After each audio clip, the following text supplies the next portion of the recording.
Odamlar bilan to'ldir avtobus yo'lda ketyapti. Shahardan chiqqan avtobus haydovchisi u yoqqa bu yoqqa qaradida, yo'lda hech kim yo'q. Ozgina yurib turib to'xtadi. Hech kim ko'rinmayapti. Odamlar nimaga to'xtadingiz dedi. Uni oqsoqolda olaylik dedi. Bashunda hech kim yo'q. Qaysi oqsoqolda hech kim yo'q desa, hozir qo'lini ko'tarib to'xtanglar, meni olib ketinglar dedi-yu, ana kelyapti dedi. Odamlar ko'rmadimmikin deb turib shunday qaradi, hech kim yo'q. Haydovchiga qarasa, omonatni topshirib qo'yibdi.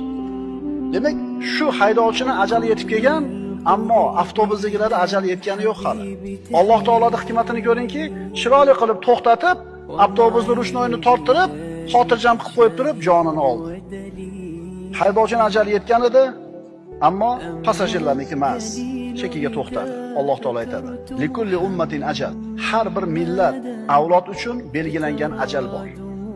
Qachon ajallari yetsa, uni biron soat ketga ham so'ra olmaydilar, ilgari ham qila olmaydilar.